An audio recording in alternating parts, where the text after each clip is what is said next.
Hi there, I'm Michelle, and this is my beautiful daughter Sophie, and we would like to welcome you back to our studio today, wouldn't we? Yep. Yes, we would. So Sophie, would you like to tell our guests what we'll be making today? We are going to be making a picture frame. Now, if you recognize this project, this is a project we did at one of our Escape Leadership conferences, and it's absolutely one of my favorite projects. It's a great gift idea. It's economical, it's fast, it's easy, your kids can help you. I think you're going to absolutely love it.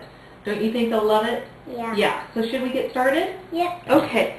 So the first thing that we have, Sophie and I each have some of this chipboard from our chipboard stack.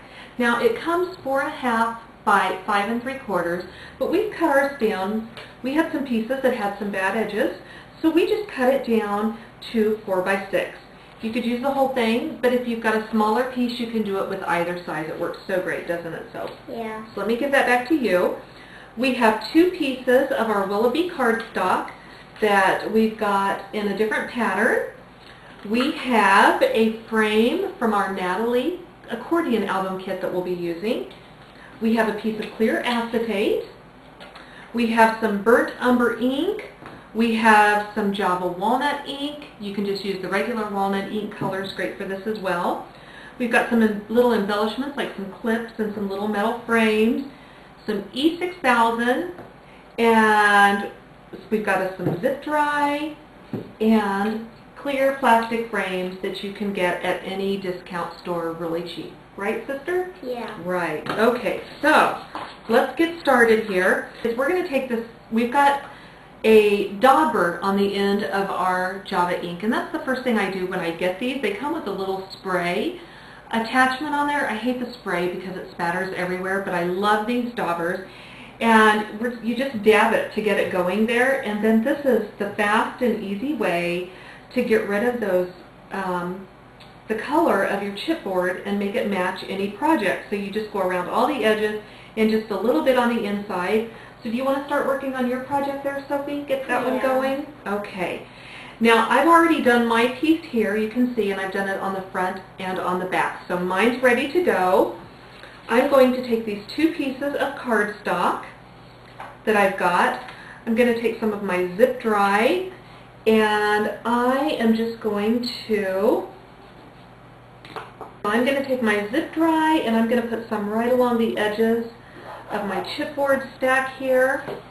I'm going to take my paper and put right on there. I'm going to flip it over, whoops, and I'm going to do the other side.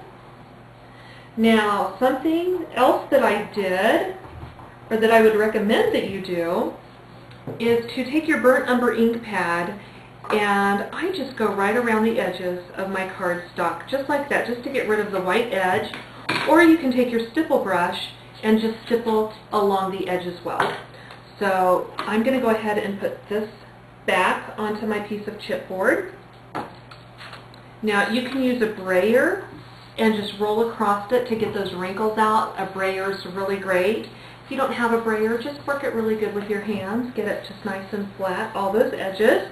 If you've got any little white spots still showing, you can take your stipple brush and just get in there, or you can just do ink pad directly to it, just like that. That looks great, sis. So, okay. Do you want to take your glue and go ahead and get that glued up and then put your pieces on front and back? Put glue on one side, put your piece down, and then glue on the other side. So, got this going, front and back. Now I'm going to use this pattern. This is from our Willoughby cut strip. I'm going to use that as the front of my album. Then, as we had said earlier, we took this piece that came just like this from our Natalie accordion album kit. You pop this piece out, and it's a great little mat or a journaling piece. I'm actually not going to use that, so I'm going to set it aside and save it for another project. Then I've got this great little frame. It's already pre-scored. You just fold these edges down. And then I take my stipple brush with some of my burnt umber ink, and I'm just going to stipple that white edge away. And there's also some little tick marks that you might want to take some scissors and just clip those off. I also give a little ink right here to the outside of the edges of that as well. So I'm going to set this over here for Sophie because she's going to be working on that soon. So the next thing I'm going to do is I'm going to turn my frame this way, and I'm going to take, I just have some double stick tape here, and that's always safe for me to use. I'm going to put that down, then I'm going to take my clear acetate, and I still have the tissue paper on the back.